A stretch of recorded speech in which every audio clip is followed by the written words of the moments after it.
ಲಕ್ಷ್ಮಿ ಬದುಕಿರೋಕ್ಕೆ ಹೇಗೆ ಸಾಧ್ಯ? ಅದು ಅವಳೇನಾ? ಹೌದು, ನಮ್ಮ ಲಕ್ಷ್ಮಿನೇ. ಲಕ್ಷ್ಮಮ್ಮ, ಲಕ್ಷ್ಮಿ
ಅಮ್ಮ.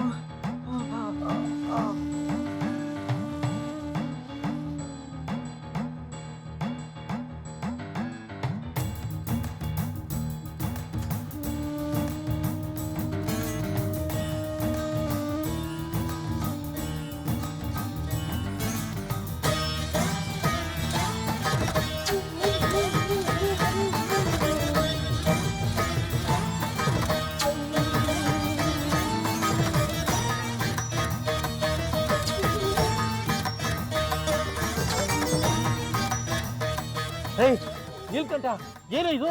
ಯಾಕೋ ಹೀಗೆ ಮಾಡ್ಕೊಂಡೆ?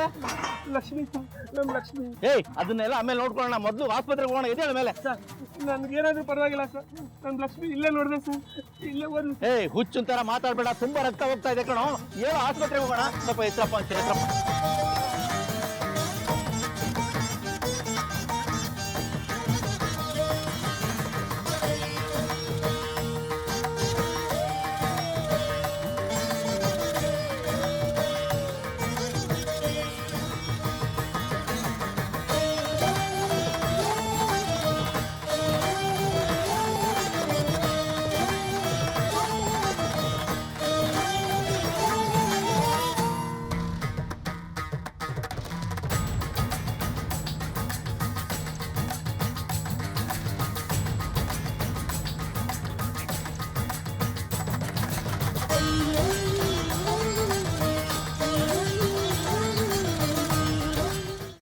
ಅದನ್ನೇ ಮನಸ್ಸಿನಲ್ಲಿ ಇಟ್ಕೊಂಡು ಯೋಚನೆ ಮಾಡ್ತಾ ಇದ್ದೀಯಾ?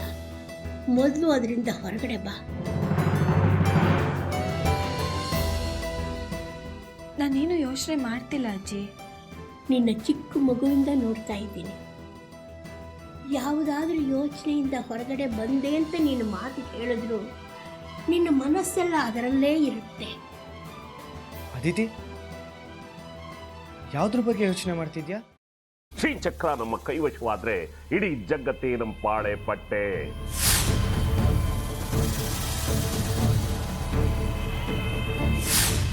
ನಾವಿದೀವಲ್ಲ, ನೀವು ಯಾಕೆ ಚಿಂತೆ? ನಮ್ಮ ಆಸೆಗಳೆಲ್ಲ ಪೂರೈಸುತ್ತೆ. ಅದಕ್ಕೆ ನಾನು ಹೇಳಿದ್ದು ನಮ್ಮ ಜೊತೆ ಕೈ ಜೋಡಿಸು ಅಂತ.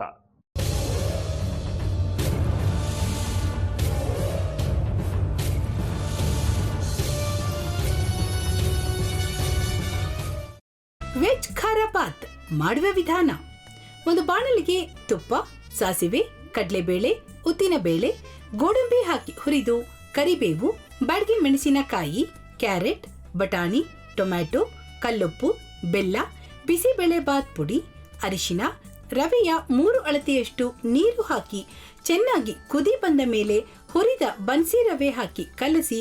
ಈಗ ವೆಜ್ ಖಾರ ಬಾತ್ ಸವಿಯಲು.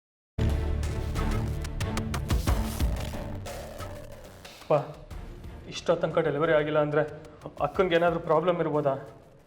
ಆ ಥರ ಏನಾದರೂ ಇದ್ದರೆ ಡಾಕ್ಟ್ರು ಬಂದು ಹೇಳ್ತಿರ್ಲಿಲ್ವ ರವಿ?